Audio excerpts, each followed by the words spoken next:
This is The Red Line, where we interview three big geopolitical experts on one big issue shaping the news both here and overseas. And I'm your host, Michael Hilliard. As a part of this job, I meet with a lot of people from a lot of places, and whilst everybody's different, from country to country there are quite a lot of things that stay the same. For example, when I ask a British person what their country's like, I can almost always expect them to either complain about the weather or about the train system. And when I ask a Canadian what their country's like, I can usually expect them to complain about the amount of Australians living in Whistler. But when I ask someone from South Africa what their country's like, I honestly have no idea what they're about to tell me. And to explain what I mean here, I want to go through three conversations I've had with South Africans over the last year. The first one, being about 12 months ago, was a South African doctor from Cape Town that I'd met at a dinner in Australia. Now, when I asked his opinion of South Africa, he described his fantastically lavish mansion overlooking the Cape Town coast right there on the beach, describing South Africa to me like it was a nature-driven theme park. Then about 2 months later, I ended up bumping into a South African engineer from Johannesburg. Now, when I asked him what his opinion of South Africa was, he described some of the horrors of the final days of apartheid, about the rusty settlement he grew up in, and of the systemic oppression that still exists in the country today. Although he did have quite positive aspirations for the country going forward. And 2 months after I'd met him, waiting for a flight back to Australia, I ended up killing a few hours at the airport bar in the Qatar airport, with a South African man also waiting for a flight home. This third South African being a security contractor from Durban, who'd previously served in the South African Defence Force and now did private security for mines and VIPs right across the continent. When I asked him about his opinion of South Africa, he spoke of South Africa like it was an anarchic war zone, outlining how he lives in a 3-story farmhouse with retractable stairs, bulletproof glass, even claiming to have scattered black market claymores around some of the outer entrances to the farm. This was a man who'd keep a loaded rifle in every room of the house and felt so terrified of his own country that he might have to use it at any point. These were three people, all from the same country, but describing wildly different experiences in living standard, safety, and also future outlooks for South Africa as a state, which, after hearing three stories that contradictory, obviously sparked my interest to find out which one was probably the most correct. I wanted to find out how a country can possess such wildly different worldviews among the population, why we're seeing more and more stories cropping up about political infighting in South Africa, and why it is that when we begin to look at the economic metrics of the country, that South Africa now has greater levels of inequality than it did under apartheid. Is the situation on the ground really as bad as some people say, or is there more to this story? Well, to help us answer all those questions and more, we turn to our first guest. Part 1. The Unequal Sequel.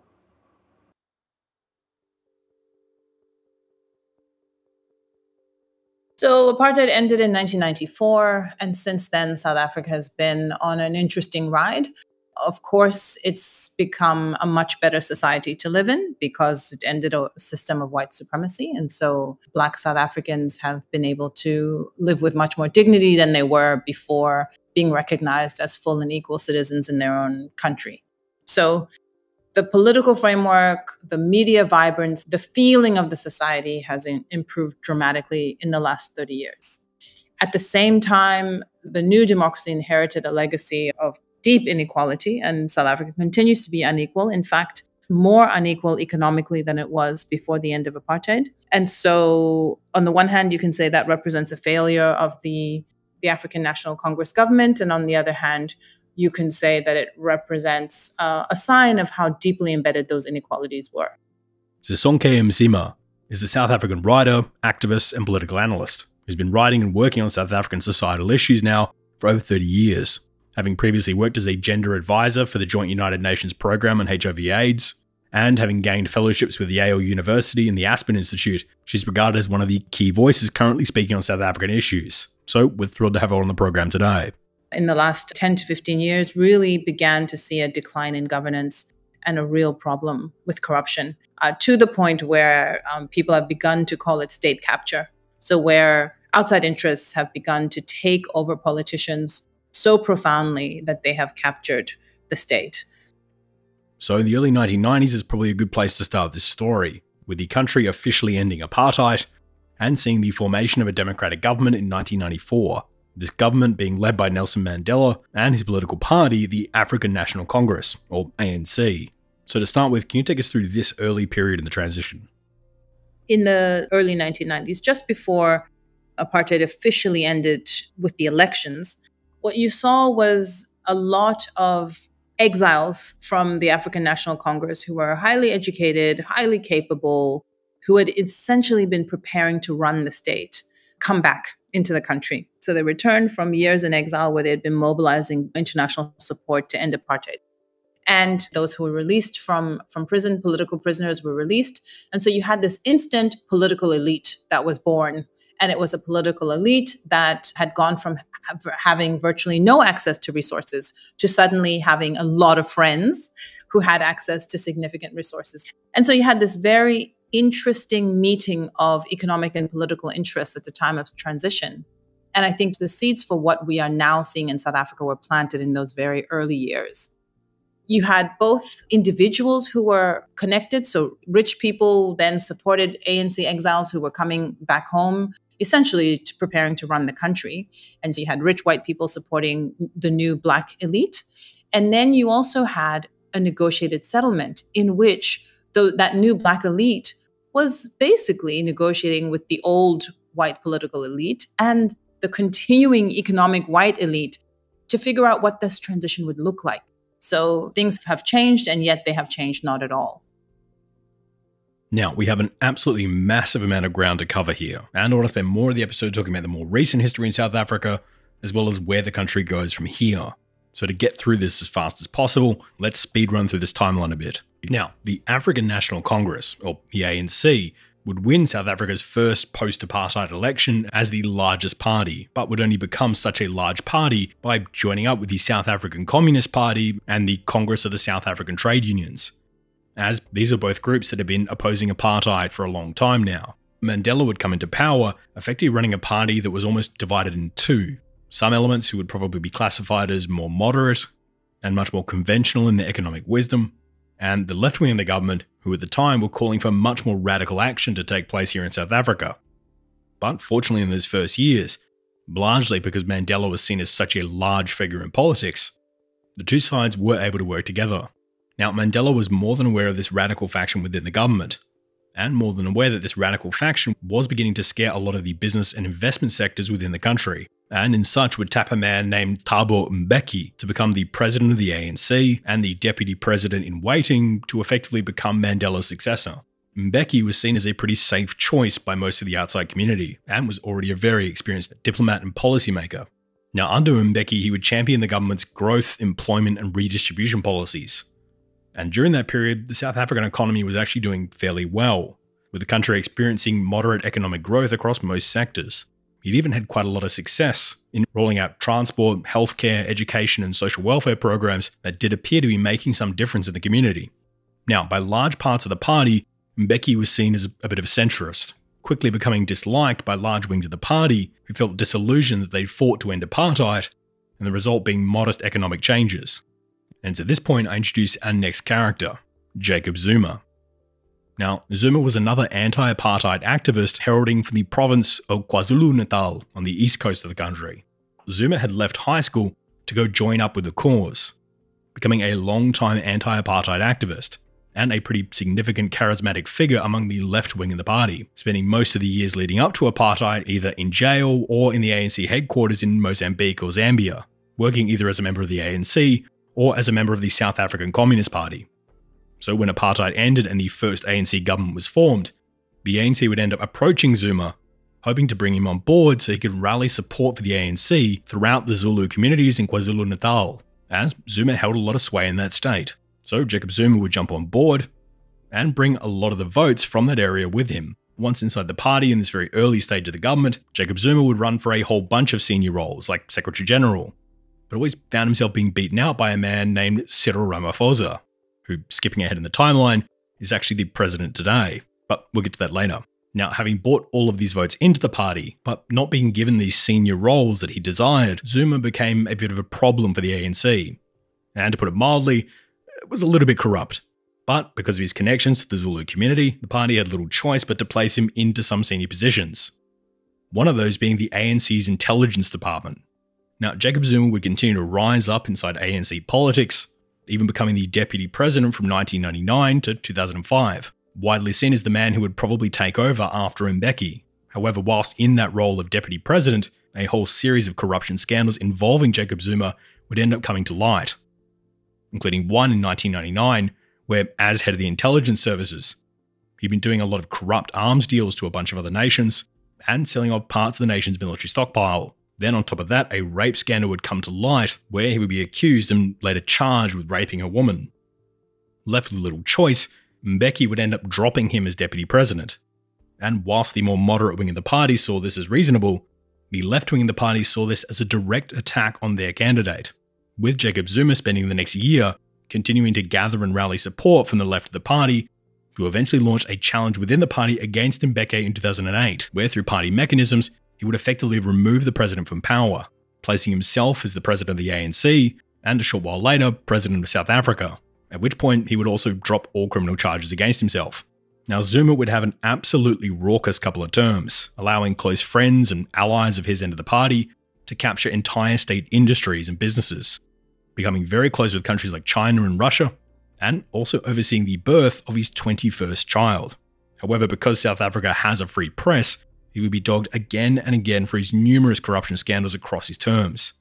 The largest one being a situation where he spent billions of taxpayer money on upgrading some of his own mansions, claiming them to be for security reasons.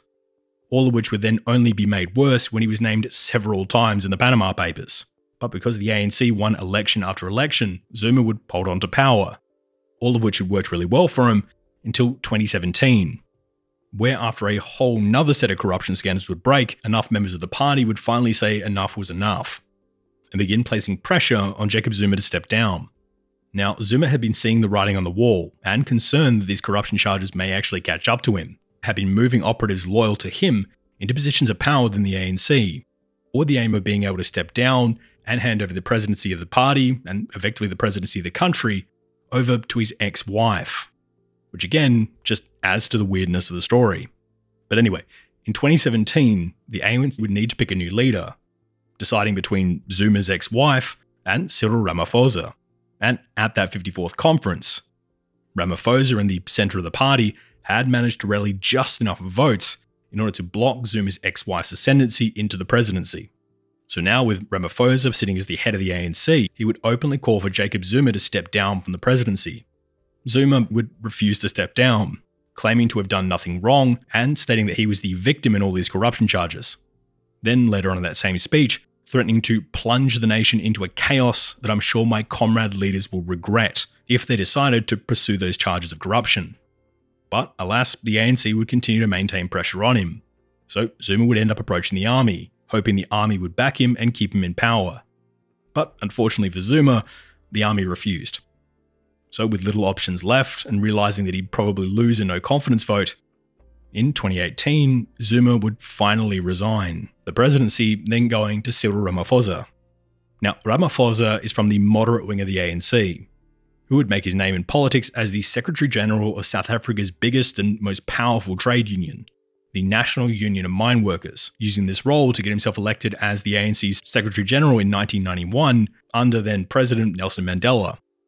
And from that period of 1991 to 1994, would serve as the ANC's chief negotiator during the negotiations that ended apartheid, making him not only a fairly known quantity to most of the business community, but also showing off his diplomacy skills to those who supported the ANC. Now, Ramaphosa would serve with the government for a little while before jumping into the private sector, where he would capitalize on his new circle of friends and his position of power to make a whole bunch of very successful investments, one of which resulting in Ramaphosa owning 145 McDonald's locations across South Africa. And it wouldn't be long until this fairly middle-class union negotiator would end up becoming the 11th richest man in all of South Africa by 2011. Okay, so that's who Cyril Ramaphosa is. So let's fast forward back to 2018. As we said, Ramaphosa would win that internal party election against Jacob Zuma's ex-wife, with his platform during that campaign being one to end corruption within the party. So when he did eventually become president a few months later, he had to follow through on one of the corruption charges hanging over his predecessor's head. Even if it was something relatively small, it would still send a message to the rest of the party that no one was above the law. Now, at this point, Jacob Zuma had been pushed out of power, and having lost the presidency, immediately began to try and rally Zulu support to back him for another challenge against Ramaphosa. So when these corruption charges came down the pipeline, Jacob Zuma would end up framing them as a political attack, and so would subsequently ignore the court orders and refuse to show up for his trial, which in turn would force the judge to charge him with contempt and sentence him to 2 years imprisonment. Now, as expected, once the sentence had been announced, Zuma would claim this was a political witch hunt and make a complete spectacle, handing himself in to the police later on. What would follow his arrest is a massive series of looting and riots right across Zuma's home state, with these rioters calling for the immediate release of Jacob Zuma. Now, I'm sure you might have some vague memory of the riots in the back of your head, but to remind you on just how devastating and destructive these were, these things would result in nearly 6,000 arrests, tens of thousands being injured, over 350 people dead, and $3.4 billion worth of damage done to the state's infrastructure, forcing Ramaphosa to call in the army in order to put the riots down. And again, all of this would occur in a matter of just 8 days. Now, just a month and a half after these riots, whilst the cleanup operation was still going on, a federal judge that was friendly to Zuma would make a ruling to allow Zuma to leave jail and serve the rest of his sentence in his home, citing medical reasons. And once back in his mansion through a whole bunch of shady dealings, Zuma's lawyers were able to have the house arrest completely overturned, seeing Jacob Zuma then walk free. At which point, right on cue, Zuma would announce the formation of the MK Party, a nominally left-wing, mostly loyal to Zuma party, with the party's stated aim being to hopefully remove Cyril Ramaphosa from power or take over the rulership of the country from the ANC. And after all of that, we finally arrive into the present, and the recent 2024 elections that happened in South Africa. And why these elections were such a big deal is that these elections, for the very first time, the ANC did not win an outright majority within the Congress. A lot of the media reporting on this election have been painting the ANC's loss here as the South African public finally growing tired of the party and seeking alternatives elsewhere. But when we start looking a bit closer at these numbers, that may not actually be telling the full story. As when we unpack the vote share from the 2024 elections, well, the DA, the main opposition party in South Africa, actually only gained about 1% support. The EFF, one of the other major opposition parties, they'd walked away with just a touch under what they got from the previous election. And even though there are a lot more minor parties involved in this one, collectively they didn't take that much from the ANC compared to the 2019 elections. Is this the public finally turning away from the ANC after their 30 years in power? Or is this really just more of a schism within the party, seeing the ANC lose 17% of the country, but also seeing Jacob Zuma and his new MK party taking 14% of the country, and because of the South African electoral system, 58 seats with him, in turn finally pushing the ANC below that majority threshold. So Sisonke, is this the breakdown of the ANC, or just Zuma taking away that Zulu bloc who would have voted for Zuma had he still been in the ANC? In South Africa, you've had this for many years. The defining characteristic of post-apartheid politics in South Africa is ANC dominance. So the dominance of the African National Congress, where ANC factional politics goes, so goes the country, right? So we have been beholden to a series of corruption scandals because members of the ANC have been corrupt and because the leadership of the ANC has been unable to stop it, which has meant that democratic processes that would ordinarily sort these things out have not been used effectively, right? So we have been captured as a country by the African National Congress, and its dominance has become a real disabling factor in South African politics. And so what you see with the ANC, the MK party, which is Zuma's party, and the EFF are essentially three sections of parties that used to all belong to one group, right? So Malema was the leader of the Youth League of the ANC and split off and formed the EFF. And then you've seen this fallout between Ramaphosa and Zuma. And so now you have the MK party. And so essentially, voters are still voting for the ANC, just in different forms. We now find ourselves in a situation where for the first time in the Party of Liberation, Nelson Mandela's party, which was so idolized and adored by the country's citizens, has now had to enter into a coalition with the official opposition, which is a democratic alliance, which represents many of the interests of white South Africans. So the ANC needed to win 201 seats in order to command a majority in this parliament, but walked away from the election with just 159 seats, meaning that the ANC would need to partner up with another political party in order to make up a majority. Now for Ramaphosa, that would leave him with three main choices. The first being Jacob Zuma's MK party, a party who a large part of their existence is about making Ramaphosa's life as miserable as possible. So it's pretty understandable why he didn't go to those guys. The second option the ANC had was the Democratic Alliance, who were widely seen across South Africa as the Whites Party.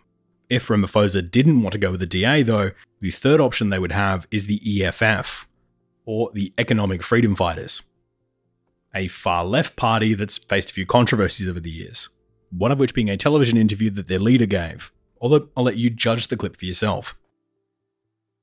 I don't know what's going to happen in the future. I'm saying to you, we've not called for the killing of white people, at least for now. I can't guarantee the future. Yeah, but I mean, you'd understand somebody watching that, especially as it gets shared on Twitter, they freak out. It sounds like a genocidal call. Cry babies. Which was an odd thing to say. But regardless of what you think of the clip, what it did do is ruffle some feathers with certain sections of the South African population. Now, the party walked away from this election with 39 seats, and was reportedly in contention to be put into the cabinet. But whilst these decisions were going on, there was a lot of chatter and instability within the South African financial markets, with some senior officials from international conglomerates operating within South Africa, expressing concerns about the EFF, and stating that if the EFF were placed into the cabinet, that they would have little choice but to cease operations within the country. And when thinking about how many jobs a lot of these big companies provide, the economic modelling suggests it'd be pretty disastrous for the overall economy. So for Ramaphosa, who had to make that decision between either join up with the DA or join up with the EFF, knowing that by working with the EFF it was likely going to have immediate financial repercussions, how much do you think that affected his decision to reject the EFF, even if the EFF promised to not go through with these threats? The EFF is regarded by the markets and by white South Africans as a political threat because Julius Malema, the leader of the Economic Freedom Fighters, uses very strong rhetoric that speaks of the nationalization. EFF's manifesto, in fact, very clearly states that it has a policy of nationalizing the mines, of expropriating land and redistributing it to Black people. Julius Malema is also a very smooth political operator, a real insider and a member of the political elite who would be unlikely to make good on those kinds of claims, in large part because he knows the ANC very well, and of course came from the ANC. So I think there's more bark than bite when it comes to Julius Malema, but nonetheless, he is seen as a sort of scary force in that sense. In the end, the EFF was left out of the cabinet, and Ramaphosa would end up turning to the DA, as well as 9 other really small parties. However, it probably should be pointed out that these small parties won't change very much in the overall balance of power, as even if they all voted together along with the ANC, they still wouldn't have enough numbers to get any legislation passed, meaning that regardless of how any of these small parties vote, under this current arrangement, nothing gets passed without the DA jumping on board. Now, as part of this coalition arrangement with the DA have been put in charge of a few key cabinet positions, including agriculture, basic education, home affairs, public works and infrastructure, forestry and fisheries, communications, and digital technologies. Now, while a lot of these are quite significant portfolios, charge of pretty big projects like power generation, it isn't everything the DA wanted. And in fact, it actually saddles the DA with quite a lot of the country's more difficult problems to solve. So what was the thinking behind this? I think a lot of the horse trading that's happened with the cabinet positions is a combination of PR and trying to market this for the markets, to be honest. So what you have is the leader of the DA, John Steenhuisen, who is now in charge of agriculture. Important to note that agriculture has been disconnected from land. So in the previous cabinet, land and agriculture were together. Now what you've got is Steenhuisen, who will deal with farmers, but will not deal with the land question. You also have the DA in charge of basic education, another very thorny issue. The South African education system is in a shambles. It is fraught by tensions between teachers' unions and parents and communities. And of course, the unions historically have been big. A tripartite alliance sort of forms the basis of the African National Congress. And then, of course, Home Affairs, another portfolio that has been racked by absolute corruption. Home Affairs is a very deeply dysfunctional portfolio, and South Africa is in the grips both of rising xenophobia and attitudes towards lots of illegal immigrants coming into the country. So again, to give that portfolio to the DA is a not uncomplicated task that they will have to deal with. Well, let's actually talk about that land issue for a second. As if we look at things as they currently stand today in South Africa, we're now 30 years past the end of apartheid, and there are members of the government still talking about land redistribution. Now, for context on how much land has changed hands between the white and black communities in South Africa, back in 1990, right before the start of the apartheid process, somewhere around 13% of South Africa's population were regarded as white, with that 13% owning around 87% of the nation's farmland. Now, if we fast forward to 2024, today only about 7% of the population identifies as white, but that 7% still owns 72% of the nation's farmland, meaning that whilst the percentage of white people living in the country has dropped by nearly half, the percentage of farmland owned by the white population has only shrunk by about 17%. Now, multiple governments have attempted to try and find ways to balance this out a bit better. And whilst on one side, you'll have some members of government suggesting that land be seized by force, on the other side of the government, you're likely to have policymakers point out that when that policy option was carried out in Uganda and Zimbabwe, the food output of those countries absolutely nosedived afterwards, as a lot of those farmers took a lot of their equipment, capital, and expertise with them. So with these inequalities still existing today, do you think the government would ever attempt something radical like forceful land seizures? Or are they more likely to simply stick to the current policy? The story of land in South Africa is in some ways the defining question that drove the liberation struggle and was one of the promises made when apartheid ended, was that Black people would have some return to the claim for their land. This was a political promise, which in some ways was metaphorical. Because if you look at the negotiated settlement that was arrived at in 1994 and then ultimately in 1996 with the adoption of South Africa's constitution, what is very clear is that the new democracy accepted private property. It accepted that what was in place before the end of apartheid would remain in place, which was that the state would respect the rights of land and property owners to continue to own that land. That there would be expropriation on an as-needed basis, as any state has. If a new highway is going to be built and you negotiate, but ultimately if you reach the end of the line, then there have to be some measures and mechanism for expropriation. So that's the system that is in place in South Africa today as we speak. And then you had a range of land reform programs, none of which have done particularly well. So for example, where you've had a willing seller, and this is again contrary to what happened in Zimbabwe, is that where you have a willing seller, a white farmer who says, I'm prepared to sell to some Black neighbors. The government will facilitate that agreement in collaboration with the banks and will say, we'll help you to buy this for the Black farm owner. What the Black farm owners have not had is access to the credit that allows you to continue to run that farm and make it a viable business. They haven't had access to all of the skills and the knowledge and the implements that are necessary to run a large commercial farm. Now, typically in most election cycles in South Africa, the DA does some pretty decent numbers across the country. But where they absolutely dominate is in the southwestern state, known as the Western Cape. As when we look at the voting patterns within this state, they actually outvote the EFF 14-1. And why I bring this up is that because they do so well across all levels of government, you tend to find these areas being governed quite differently to a city like Durban on the east coast or Johannesburg in the northeast. So my question here is, do you think this regionalism and this difference in governance strategies is likely to shrink or likely to grow over this shared cabinet? I think there's three places that we need to watch very carefully when it comes to what you're calling regionalism. Other people call it ethnic nationalism. The Western Cape that is run by the DA, a DA government has been running the Western Cape essentially almost for the last 30 years. is lauded as a very well-run province. It is, of course, beset by the same problems of inequality and the same problems of crime that beset the rest of South Africa. In fact, the poorest and most violent communities in South Africa are actually in the Western Cape. So all of that said, though, regardless of race, regardless of party affiliation, one of the major issues you continuously hear when it comes to South Africa is to do with corruption. And when we take a look at the Transparency International numbers, we can see what people are complaining about. As whilst in 1995, the country scored 56 out of 100 on the corruption scale, 0 being the most corrupt and 100 being the least corrupt, well, this year, the country reached a new record for corruption score, scoring 41 out of 100, meaning their corruption has gone up by 15 points since 1995.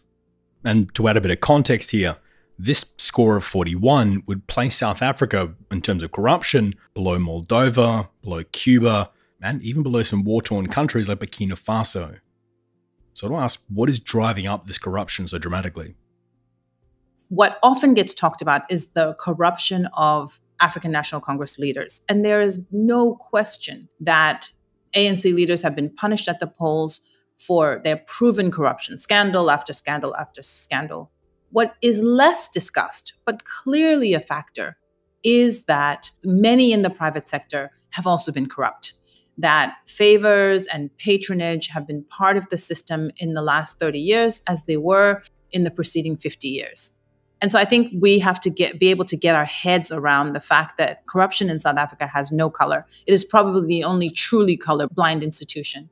And those who have suffered have, of course, been poor Black communities that have continued not to have access to basic water and sanitation, not to have access to a quality education system. South Africa spends more money on education per capita than any country in the African continent, and yet it is in the bottom 10 in terms of educational outcomes.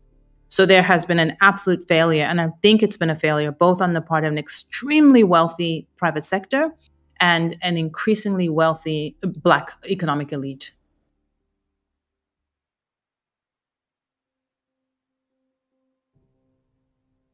So Ramaphosa and the ANC did win the election, and by forming the alliance with the DA, they've averted this immediate crisis. But that really doesn't mean they're out of the woods yet, as the party still faces continuous threats from Zuma, corruption seems to be growing, unemployment is currently skyrocketing, and issues like targeted killings are actually up 108% over the last year.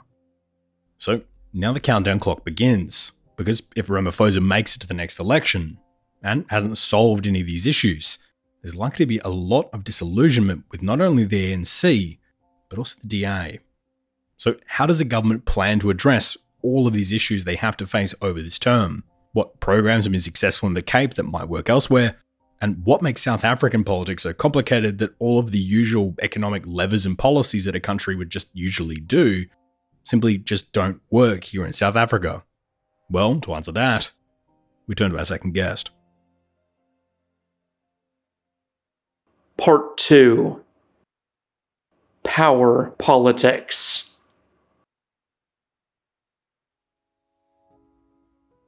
It certainly was the powerhouse of Southern Africa. It's slipped a bit recently and is, should we say, up there with Nigeria as being one of the largest economies in Africa.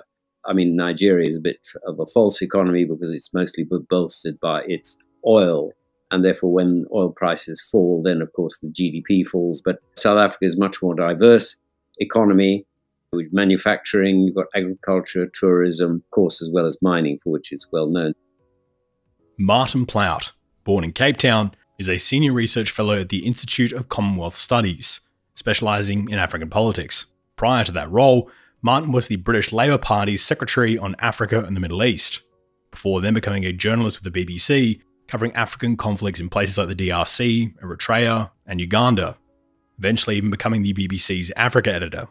Martin is one of the most knowledgeable sources on the inner dynamics of how these African governments work, and has been a frequent advisor to the Foreign and Commonwealth Offices, the US State Department, and even the European Parliament. So we're thrilled to have him on the program today. It's a much more democratic country than most. I mean, Botswana has a good democracy, Namibia has not a bad one, but both of those have very dominant parties, while as the ANC in South Africa, the African National Congress, which was the party of Mandela, and certainly by comparison with Mozambique and Angola, which are both, if not one-party states, are pretty close. So we've just seen the South Africans head to the polls about a month ago, and the joint cabinet between the ANC and the DA get announced about 2 days ago. So I guess now that the dust is starting to settle, how big a deal was this election?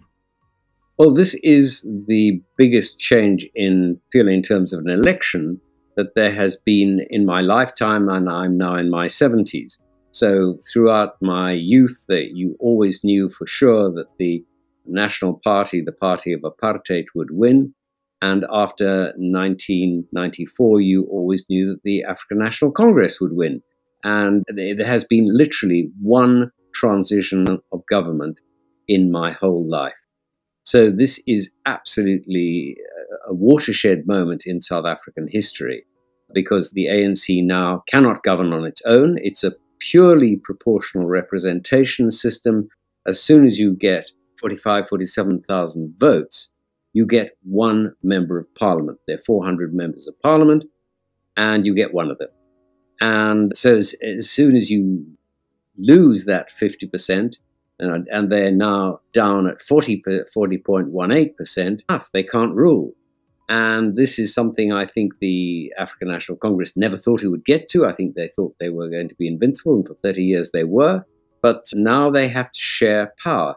And I can't see this ever changing, because the bar on becoming a party is so low, and being a party and getting a seat is so low, it's almost impossible not to get it. I mean, one of the parties got 0.22% of the vote. One of them got 0.18% of the vote and still got a seat in the parliament. So ANC is now eaten away at what are called the rats and mice parties, these tiny little parties, plus, of course, how they've lost out to the larger parties as well. So it is a huge transformation, and it is a genuinely watershed moment. Well, looking at these results, what do you think it actually tells us about the ANC's popularity? Or simply just a recategorization of votes that probably would have gone to the ANC had Zuma stayed in the party and not formed his MK splinter? While as the ANC lost 71 seats, the one that came from nowhere was the Umkhonto we Sizwe party of Jacob Zuma. And they got 58 seats from not having existed before. That is the most interesting result in a way, because they were, shall we say, the dissidents inside the African National Congress who didn't go along with President Cyril Ramaphosa. And their vote was almost exclusively in their own heartland, which was in KwaZulu-Natal. And there they put on vast support. They are the biggest party with 45% support, and followed by the Inkatha Freedom Party with 16% support. So you can see that what has happened is that the Zulu population of South Africa have voted in very substantial numbers for Jacob Zuma, and, shall we say, an ethnic vote. He got some support in neighboring provinces, but not in the rest of South Africa. In some places, he got as few as 2% support. So you can see that he really is an ethnic figure. And I mean, the policies that he pursues are, shall we say, interesting. I mean, he and his supporters have said we should scrap the constitution and go back to rule by the tribal chiefs.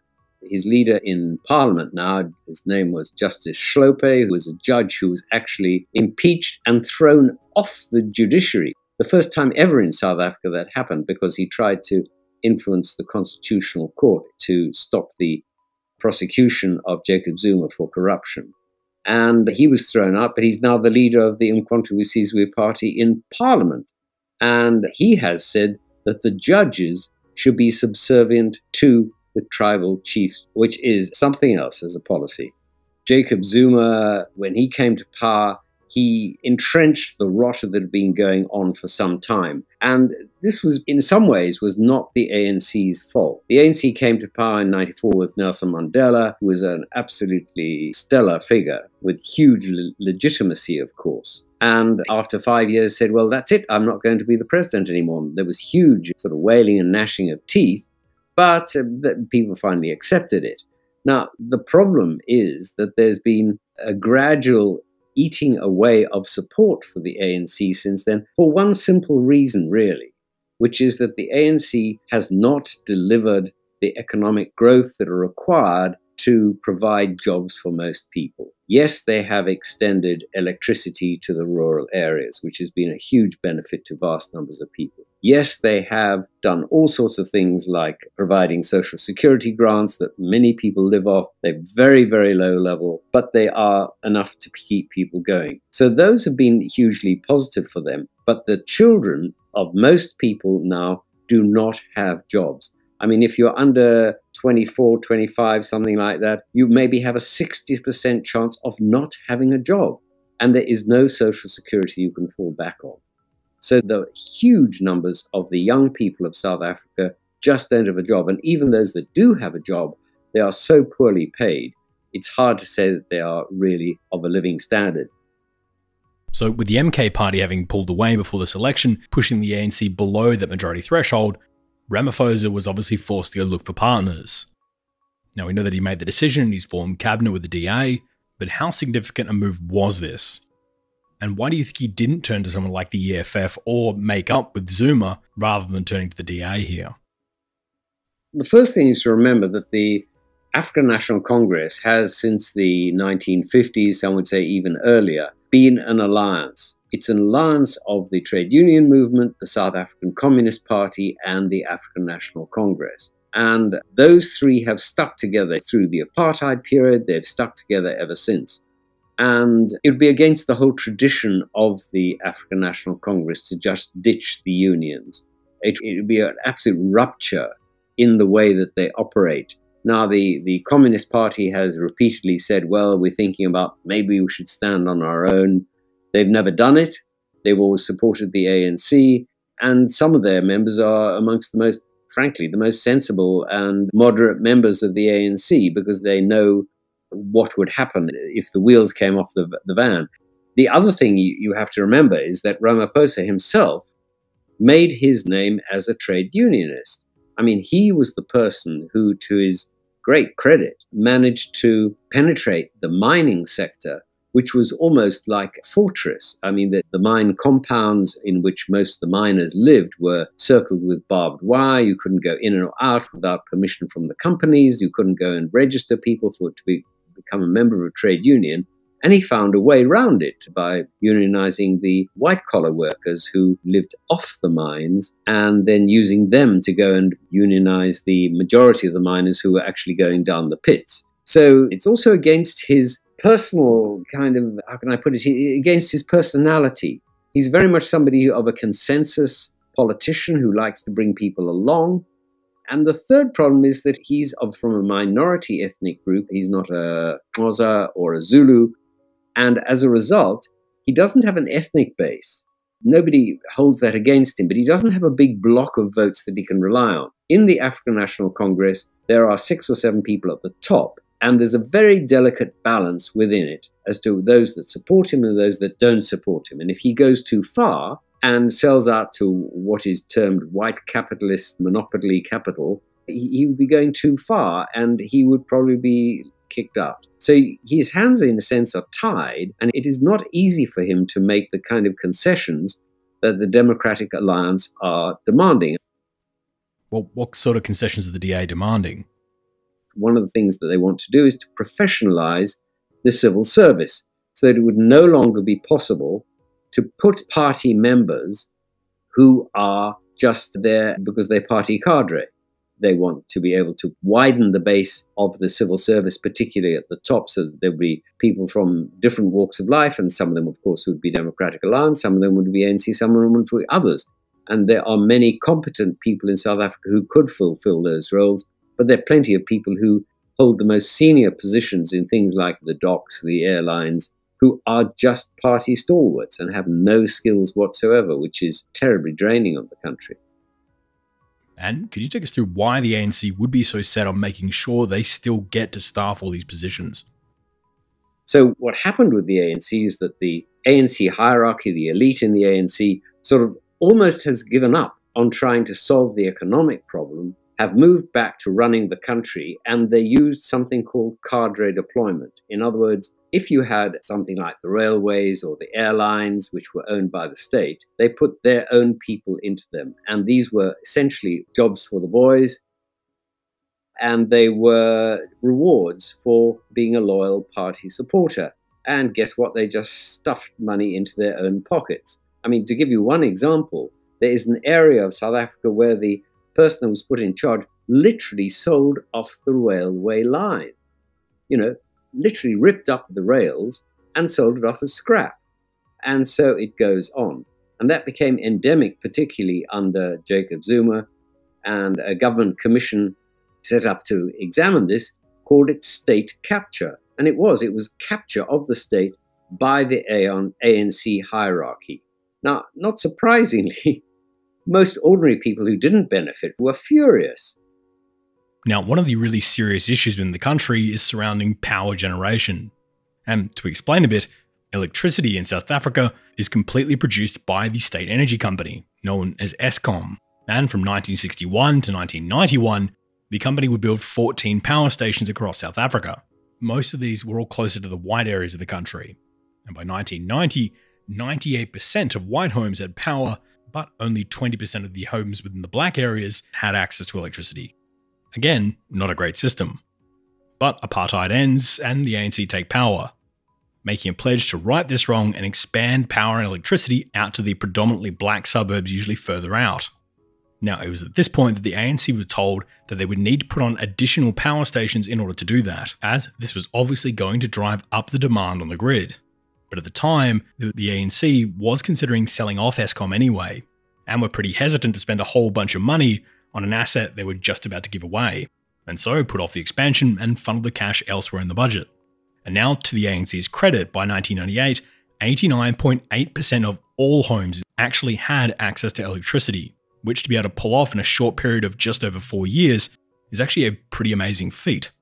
But whilst it's champagne all round, that same year, Mbeki would be handed a report from the engineers at Eskom, warning Mbeki that the power grid was not in good condition and would require significant expansion to meet this rapidly growing demand. Because as any economist will tell you, as electricity expands out to other areas, and the families who live out in these areas begin to buy more appliances, the demand for electricity is going to rise sharply, with the Eskom engineers warning that at this rate was going to exceed Eskom's maximum supply by as early as 2007. And that because power stations take so long to construct and get up and running, they really should start the expansions now. But Mbeki, still deciding between privatization or keeping it in the state hands, would again put off the decision. And so 2007 rolls around. Now at that point in time, the country was looking at a few different options on what resources would fuel their new power stations, with some progress on shifting these power stations to run on now much more accessible natural gas, or have some even run on renewables. As frankly, South Africa is pretty great guaranteed sunlight and wind most year round.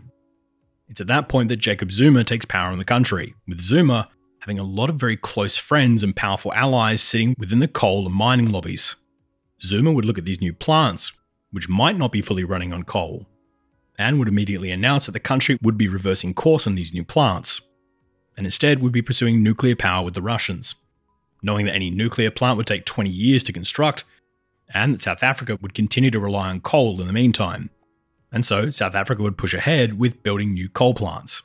Now, some new power stations would be built, with 2 more coming online during Zuma's term, with only 1 new additional power station after that coming online during Ramaphosa's term. What this meant is that while 14 power stations were built in the 30 years prior to 1994, in the 30 years after 1994, there were actually only 3 additional power stations ever built. And we can start to see where some of the problems here are. However, I will readily admit that not all of this is the ANC's fault, as there were a few circumstances outside of their control that would significantly impact the cost of running these power stations. For one, since 1994, we've seen cartels effectively take over the South African national coal industry, with these cartels rapidly pushing up prices and requiring significant kickbacks for them to guarantee supply. For 2, the ports in the country are also suffering similar degradation, making it slower and more expensive to bring energy in from outside. For 3, the overall general competition for African energy imports has also gone up, as more and more countries in Africa expand their electricity grids.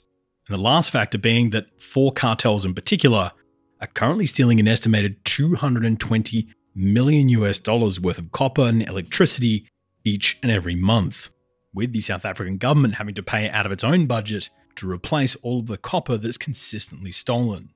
The result of all these issues being that the country was experiencing constant and rolling blackouts all the time, under a program known as load shedding, where because the power grid doesn't produce enough power for everyone, Eskom will simply turn off power to certain sections of the city and send the power they can out to other areas of the city, then rotating through which areas of the city remain blacked out, with these blackouts usually lasting somewhere between 2 to 12 hours at a time. So in other words, by turning off power to Section A, they have enough electricity to supply Sections B, C, and D. And then a couple of hours later, they'll turn off the power in B to leave enough electricity for C, D, and A, using that system to rotate the blackouts throughout the city. So Martin, I guess the big question here is, how do we arrive at this point? This is an issue that all the players here have been very aware of for a very long time, so why has no one addressed it? That's an excellent question. And if you look at something like the power stations, one of the problems was that when the ANC came to power in 94, there was plenty of power. But they were told, look, if you want to spread it out to encompass all of the rural areas where a lot of the black population live, it's going to take a heck of a lot more power. And they said, no, we've got enough at the moment. We'll be all right. And the second thing that they did was that they insisted the power station should remain coal-fired. And they did that because the trade unions were very well entrenched in the power sector and in the mining sector. So it suited them to have coal-fired power stations, even, no matter how polluting they were. In fact, it went further. The power stations had been built next to the coal mines, which was the obvious place to put them so that you had a very short delivery. And they built railways to deliver the coal to the power station. Very sensible system. But the ANC then said, well, hang on, how are we going to be able to get a share of the, shall we say, the spoils, of some of the contract if it goes to the state-owned railway system? And so they took the contracts away from railway and put them on the roads in trucks. So a lot of small companies, many of whom had links to the ANC, got contracts for the coal. And then the coal, of course, it's a highly inefficient way of transporting coal from a mine to a power station. Took a terrible toll on the roads, and the roads are now in a pretty poor condition. But then there's another issue which comes up, which is that, yes, there is a stretch on the demand for the power, but there's something else that happens, which is that if there's a maintenance issue, the maintenance contracts tend to go to companies which are allied to senior members of the ANC. So they get a kickback. So the power station will be operating perfectly happily, and all of a sudden, shall we say, a spanner gets dropped into a turbine and it stops working. And then, of course, it has to be fixed. And then there's a contract, and somebody gets the contract who's allied to the ANC. It's not very hard to see why these things fall apart. They also insisted that there should be no supply from anybody but Eskom, which is the state-owned power supply system. And they wouldn't allow people, for example, to put solar panels on their roofs and then sell any of the spare back to the municipality, the state, or the province. And it got so bad in the Western Cape, which has been run by the Democratic Alliance for a long time, that the Democratic Alliance said, look, we don't care what you say. We're going to buy back any power that anybody produces. And there was a sharp intake of breath in the supply industry, but the ANC has done nothing about it because, frankly, they can't provide the power that anyone needs. So that's just one indication of how these things work out in practice. And you can see the same things across the country. All the locals hate it being dug up, but, they have to renew the water and the electricity and all the other services. In South Africa, it never happens. They just assume it's going to go on working. And for 30 years in South Africa now, it's been so little maintained that you're now getting contamination between the clean water supply and the sewerage. And guess what? You end up with cholera. So we've been talking a lot about the DA here over this piece, and from what it seems, the DA is always regarded as the party of white farmers. But how accurate do you think that label is? The parties that benefited in the last election are the Democratic Alliance, which was the party of opposition. It grew out of something called the Progressive Party, which existed under the apartheid system and was represented in parliament by a number of people, including people like Helen Suzman, who was the only woman in parliament and for many years the only real opposition voice in parliament. They attract mostly white support. They also attract Indian support. But they increasingly have got a growing number of African or black people who have supported them as well. About 7% of the population are white, and they've got about 20% of the population support. So it clearly wasn't just the white population. And how are members of the ANC reacting to Ramaphosa entering into a coalition with these guys? The president and the leader of the ANC has found it very difficult to get through his own party, because a lot of them say, well, why should we go into an alliance with the Democratic Alliance, which is perceived to be a white party? They're uncomfortable bedfellows, but the alternatives are absolutely catastrophic. But on the other hand, the ANC is finding giving up power very, very unpleasant. Now, this is a very cynical hypothetical here, but as an outsider looking in, it really seems that there's an incredibly uneasy alliance here between the two sides. And I worry that there are some concerns already baked into this coalition. And to explain what I mean, if this alliance fails and the country sinks further into all of these problems across this term, that's firstly not great for the country, but politically it would also give the EFF and the MK a much easier case to say that, well, both major opposition parties are useless and the general population should actually give them a shot. However, on the other hand, if this coalition works and things really do get better across this term, the ANC knows there's probably a risk that people might start criticising them, saying that the ANC only ever achieves anything good when they're working with the white party, a statement that's not only likely to hurt them with the left wing of the party, but is also likely to drive up the DA vote right across the rest of the country. And for the DA, they know that a lot of their growing vote share comes from people really dissatisfied with the ANC. So if the ANC starts improving things, well, they could risk that vote share going down as well.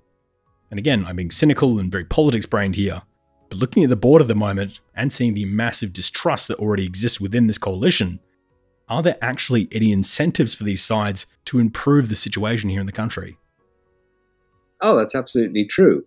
Except, of course, that they all have to live in the mess that they create. It's not a free ride, so to speak. South Africa desperately needs to be able to do something apart from occasionally winning international rugby tournaments. It's got to develop its manufacturing. There has been not much investment in the mining sector because the ANC keeps talking, even if it doesn't actually do it, about nationalizing the mines. And if the economic freedom fighters come in, they likely will nationalize the mines and nationalize the land, and with that, all the white farms. So the country is financially, infrastructurally, and politically unstable at the moment. And this new, frankly distrustful coalition is supposed to come into office and fix all of these issues. But here in South Africa, a lot of that is frankly much easier said than done, with obstacles being thrown at this new government by everyone from party bosses to cartels, to the nation's geography, to water shortages, to the military, and even a massive rate of unemployment rife throughout the country. So how will the government attempt to address all these issues? Well, to answer that, we turn to our final guest. Part 3. Accountants and Anarchists. I've been reporting for 20 years about South African politics and elections, and for 20 years, commentators always predicted this is going to be the ANC's last election. But the ANC always does better than all the commentators expect, and the voters always surprise us. Karine du Plessis is a correspondent for the Africa Report, as well as an author of multiple books unpacking the complicated political, financial, and social dynamics currently taking place here in Southern Africa. Karine has long been one of South Africa's most respected journalists, having written work and analysis for everyone from Reuters to the Mail, The Guardian, and almost anyone else you could possibly think of. And it's for that reason that we're thrilled to have her on the program today. What did make it interesting from an electoral point of view is that the ANC can't govern in parliament on its own, and because of the fighting with the MK party, it doesn't want to work with the MK party. The ANC had to find other partners to work with in government, and the only other people who were available were the Democratic Alliance. A lot of their policies don't agree. So, for instance, the ANC disagrees with the DA about minimum wage. The ANC introduced the minimum wage policy a few years ago for workers, and the Democratic Alliance says, no, this is stunting growth. We should not have a minimum wage. Any wage is better than no wage at all, given our high unemployment rate. And the fact that they have to find a way to agree, because if we want a stable government, they have to govern together. Well, this is the big, massive underlying problem driving most of South Africa's issues today, that being the country's economics and finances, with a whole series of the country's economic indicators almost universally all trending in the wrong direction. For one, the country's PPP, which is effectively a technique used to determine the relative value of different currencies, effectively how far a citizen's income is likely to go, and the living standards that citizen lives in, shows us that South Africa hit its peak wealth in about 2008, and from there has been watching their wealth simply slowly erode away. The level of adults with secondary education had reached an all-time high at 27% in 2008, but a decade later had dropped all the way down to 18%, which is the lowest rate of any country in the OECD, even though the government spends 17% of its national budget on education, making it one of the highest per capita spenders on education. On top of that, unemployment now sits at 32.9%, with youth unemployment sitting at a staggering 59.7%. And this has created a reality where half the country is on some form of welfare program, with nearly a third of the country's population being classified as permanent welfare recipients. 55% of the country currently lives in poverty, with 25% of the country living in food poverty. Even when it comes to equality, the core thing that ending apartheid was supposed to solve, the country's income inequality is actually now far higher than where it was during the end of apartheid, with the country now having a higher level of income inequality than North Korea. And the complicating cherry on top of that, though, is that after decades of pretty poorly targeted welfare programs and tax cuts, we've now arrived at a situation where 90% of the nation's income tax, the taxes that pay for most of these welfare programs, are being funded by just 3 million South African taxpayers, which by itself isn't necessarily a problem.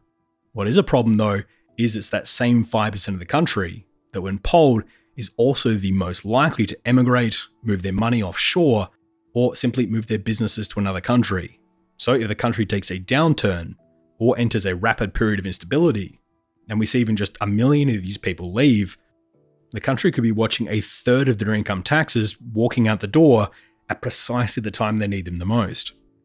The country has arrived at a situation where they have such ludicrous economic indicators that any adjustments the government tries to make to this system now risks almost collapsing this entire house of cards.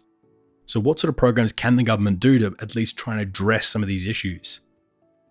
That's a good question. If you think about the contrast in South Africa and the contrasting needs in terms of some people just want basic employment or a basic income, and then, other people want their businesses to thrive, I think there are competing interests in that sense. And the one answer is to grow the economy, to grow the pie so that everybody gets a slice of it. That's the refrain. But it's not always proven to be effective, or it might not happen fast enough for people to see a difference in the time that this government needs to succeed. It needs to succeed within 2 to 3 years, because the ANC is having a leadership election in 2027. And if this government does not show some kind of progress, then the ANC members might be tempted to elect a president who's more populist, who's more favorable towards working with populist parties. One low-hanging fruit that I have heard from a lot of people, and even from the parties themselves, is a basic income grant of 700 Rand, which is roughly about $35 per month. And that would be an income grant to everyone. And it sounds like very little money, but I think it will greatly benefit a lot of people. It will just give them that extra bit of hope, that extra bit of bread that they might need to keep going and to stay hopeful. And when that was scrapped in 2021, it was one of the reasons why there were riots. There were really big riots in July 2021. So I think a basic income grant is one of the quickest wins that there could be for government. And this is where you start to get some of these uniquely South African issues appearing, as whilst implementing some sort of a UBI is actually usually economically a pretty good idea, as usually you see the very poor end of society spending that money on the very basics, whilst the middle class then puts it towards consumables like diapers, biltong, or a night out at a restaurant. And at the very low end of the market, for things like the butcher and the baker, you usually only see those guys raise their prices slightly, as usually it's still a highly competitive market.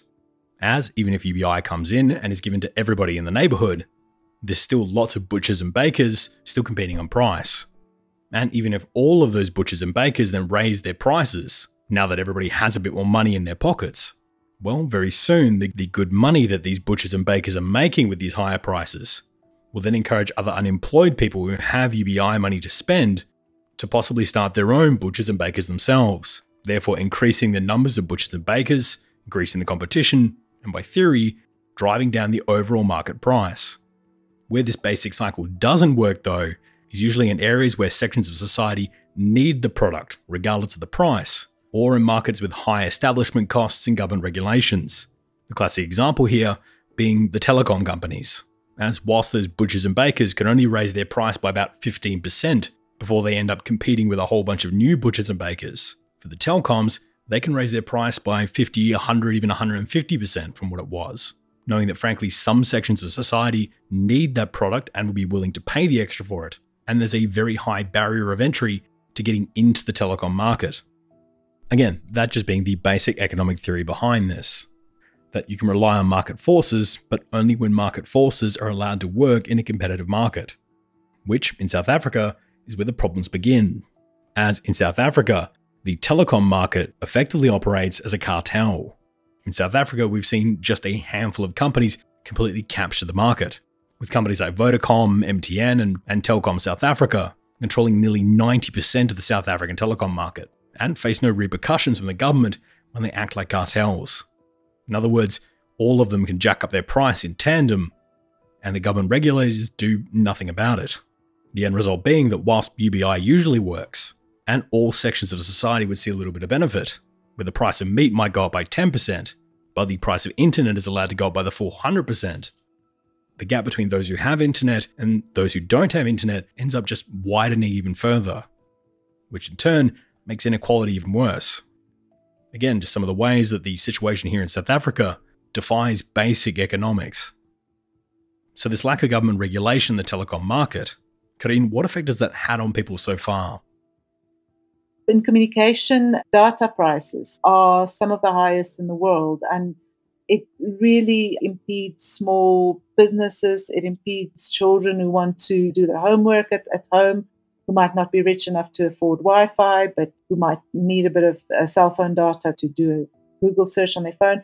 So if this government can drop data prices and can institute a basic income grant, small wins like that might make a big difference, but they don't have a lot of time.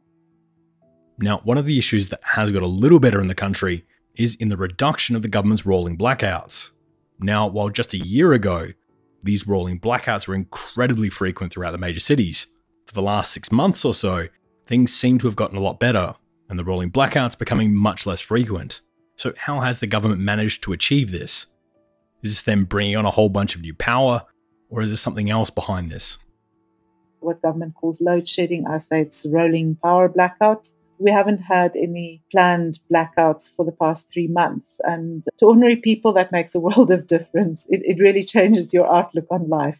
But on the flip side, it's also an indication of how badly it's going.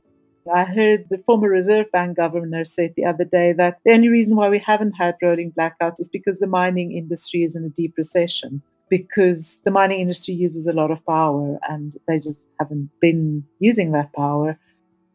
And sadly, as recessions get worse, crime tends to go up. And in South Africa, things are already looking pretty grim. Today, the murder rate is 53% higher than where it was in 1994, and targeted killings is up 104% from where it was in 1994. Which, to put that in context for Americans, the murder rate in Johannesburg has grown to become 50% higher than the murder rate in even a city like Chicago. In fact, this election that just passed saw a massive uptick in political and whistleblower targeting as well.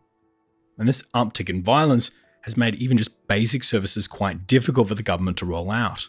As an example, the government had a problem that a lot of the poorer communities lived in towns far away from the major cities and couldn't afford cars or transportation to get them into the cities where the jobs were.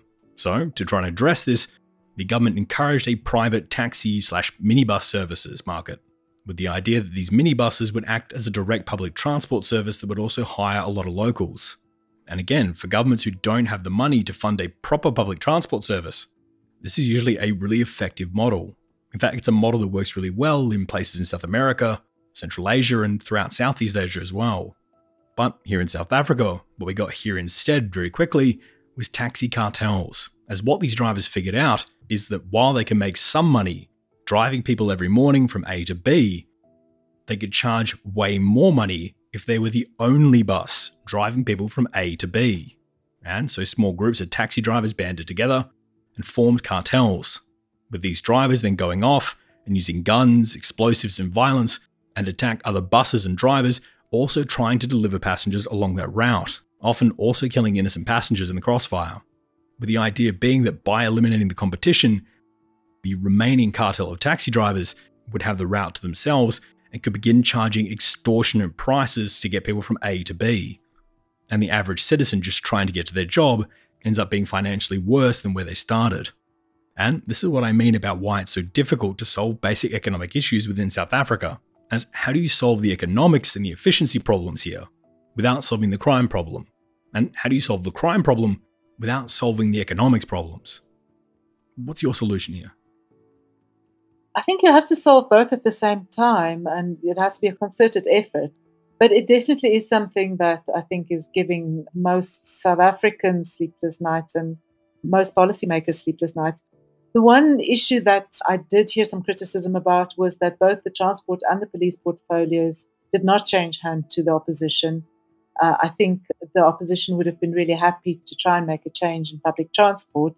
But even if you look at the Western Cape, where the DA was in power and they took over a project from the ANC in the Western Cape to implement a bus system, which worked really well until the taxi bosses became involved and they started terrorizing people on parts of the routes, and the routes had to be cut. So it is a massive problem, and crime and policing is a massive problem as well. We have construction mafias, people who are demanding a cut of construction contract fee without doing anything. They just come, it's like people charging protection money in a neighborhood just so that they don't come and mess up your project. There are really, really big problems.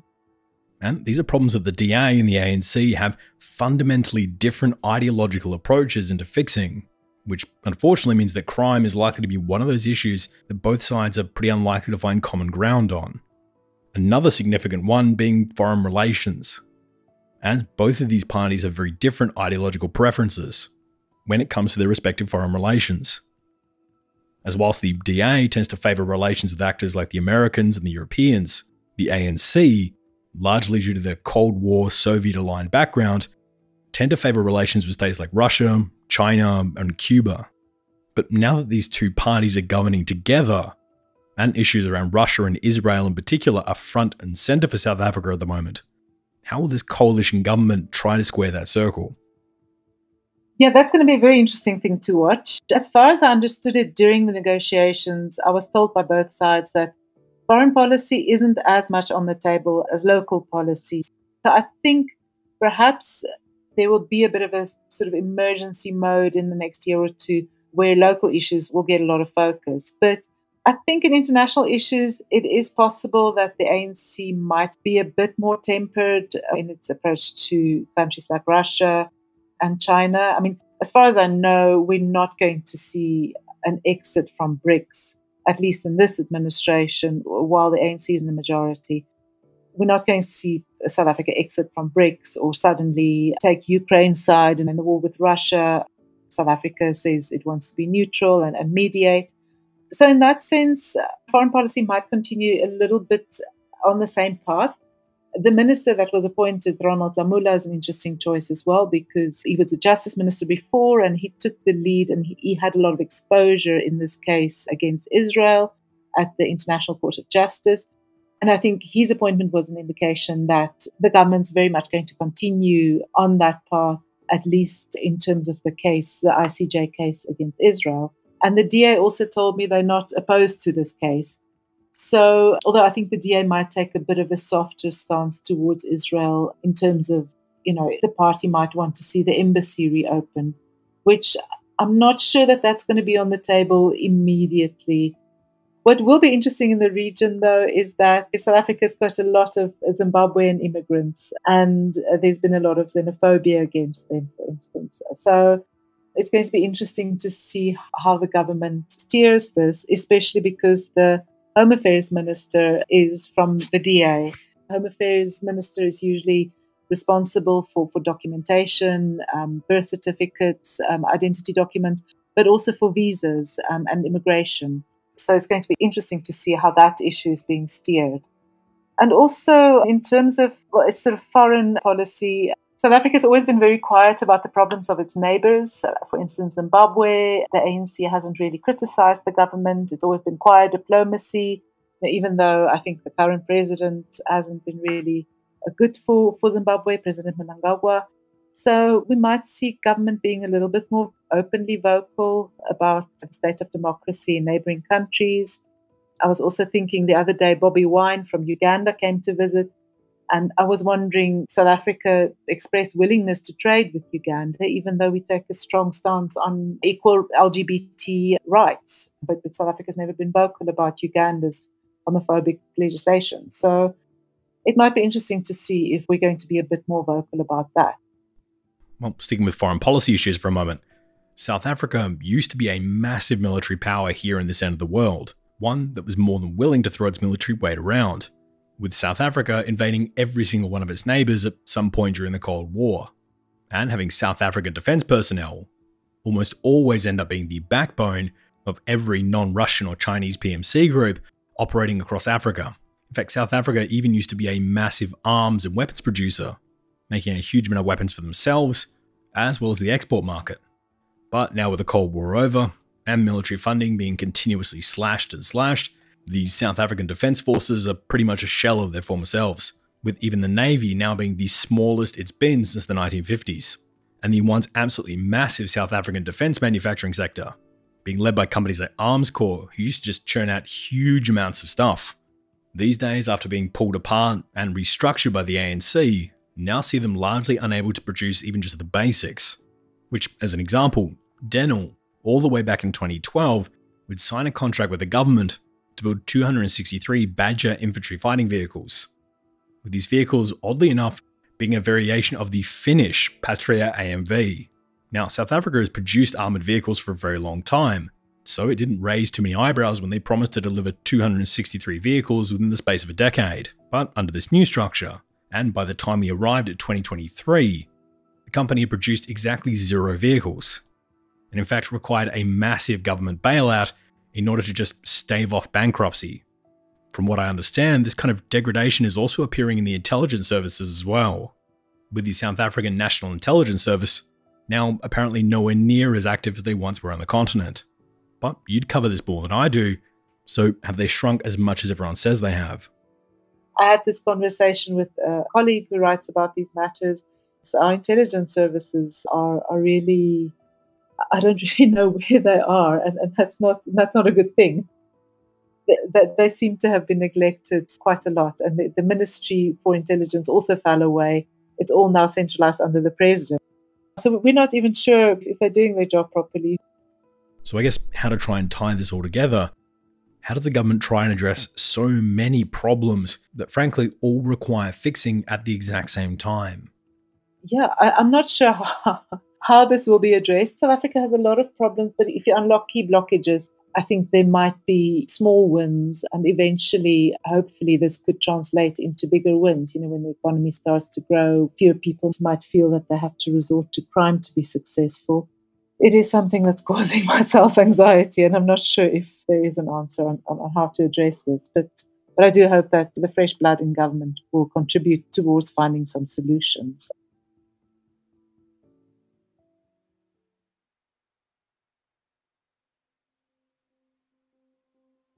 Upon finishing up going through all the research packets for this piece, I found myself just exasperated by the enormous list of national issues that have absolutely plagued this country for the last 30 years, where almost every economic metric in the country is heading in the wrong direction. And I genuinely worry that as the situation continues to get worse, a desperate population may be willing to entertain a desperate plan from a desperate political party. However, that said, when looking at all these figures one more time, I did come across a small glimmer of hope. As whilst, yes, all of these graphs and figures do show severe economic degradation between 1994 and now, they also indicate a significant upswing and improvement in the years between 1994 and 1999. A period in South Africa where the main policies of the ANC were much more about consensus building and pragmatism than what they are today. And whilst the ideological fight within the ANC from Mandela forward would be between the centre-left and the radical left of the party, through this election here in 2024, that balance might actually slightly change, as the ANC's position in government is now contingent on support from the centre-right DA, meaning that for the government in power, if they go too far to the left, well, then the DA can collapse the government. But if they go too far to the right, well, then the radicals can collapse the party. And in an incredibly convoluted and cursed way, Jacob Zuma's spat and rejection of the centre of the party may have just facilitated the country actually having its first somewhat centrist government. And if we continue down this train of thought, there might be other benefits in this for Ramaphosa as well. As throughout Ramaphosa's previous term, I don't doubt that he understood the economic data that was put on the desk in front of him. And I also don't doubt that he probably has a pretty good idea of these sort of harsh, possibly even politically unpopular reforms that are desperately needed here in the country to get them back on track. What I do doubt is that Ramaphosa could have been the one to put it on the table during the previous term, as by doing so it would have almost guaranteed a further schism in the party. But now, he might not have to be the one to put it on the table. What I also don't doubt is that some of the DA's infrastructure, agriculture and economic programs, if rolled out to major parts of the country, would be massively beneficial for a whole lot of people. I also don't doubt that if these reforms and programs were being put forward by the DA, that they would very likely not be trusted by large sections of the black population who still view the DA as the party of the oppressors. But here's the thing, it might not have to be the DA who puts it on the table this time. Because at the moment, just maybe, both sides can actually use each other here, with the ANC helping to sell the reforms and for the DA to help parlay with international investors and partners and convince them that their investments are in safe hands here in South Africa, with both partners actually complementing each other's strengths.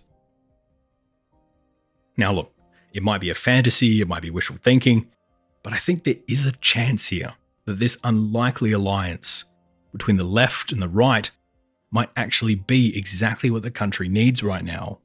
That if these two are able to successfully work together, with the population of the country not only seeing improvements to their lives and living standards, but also seeing both races working side by side for the good of South Africa.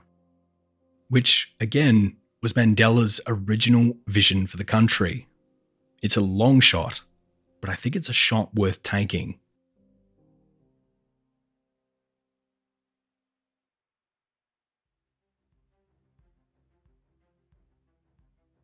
Thank you for checking out the show this week. This was obviously quite a long episode. Oddly enough, we'd actually planned to do a South Africa episode in this slot a little while back, expecting it to be a fairly straightforward post-election country analysis episode.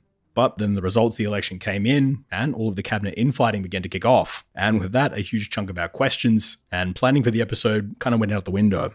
In the end though, I'm glad we took a few days to see how the cabinet played out, as being able to look at the final makeup of the cabinet can really tell us a lot about the current state of the government. But all that said, if you want to find out what we're covering next, and enjoy laughing at us when a topic we're covering that week explodes into chaos, Well, you can find all of that info, as well as our info and links, on our Twitter, Reddit, Blue Sky, Mastodon, Threads, Instagram, Facebook, Discord, and TikTok on the handle @TheRedLinePod. Or if you're keen to follow me on Twitter, I'm on the handle @MikeHilliottOz. Oz is in Australia.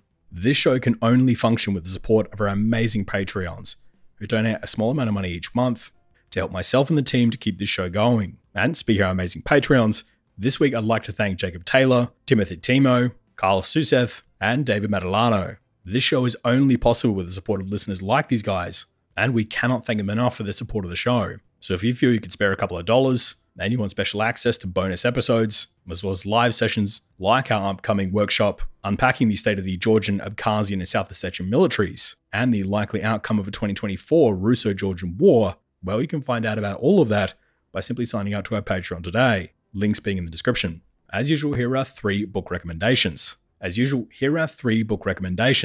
The first is Understanding South Africa, a joint book by 2 of this week's guests, Karine du Plessis and Martin Plaut, with the book being a fantastic guide and up-to-date analysis of where South African politics is sitting today. Our second recommendation is Diamonds, Gold and War, The British, the Boers and the Making of South Africa, for a more historical look at South African history. And the third is Why Nations Fail, by friend of the show, Darren Acemoglu, for a better understanding on how some economic, societal, and geographical factors often shape modern countries' capabilities today.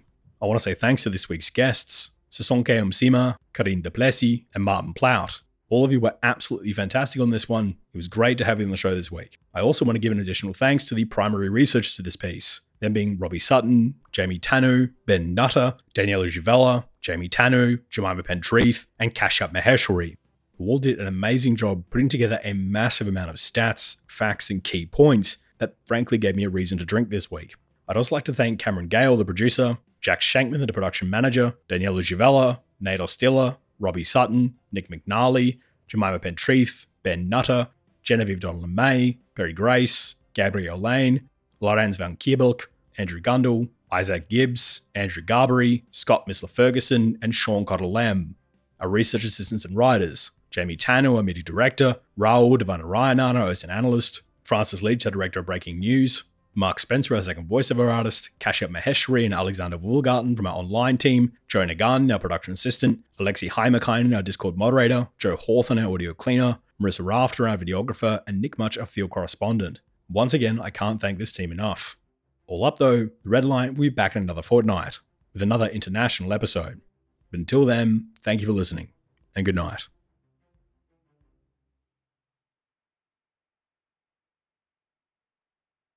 The views and opinions expressed in this episode are solely those of Michael, our guests, and the Red Line podcast. They do not represent any government or organization and are solely our own. For more information, please visit theredlinepodcast.com.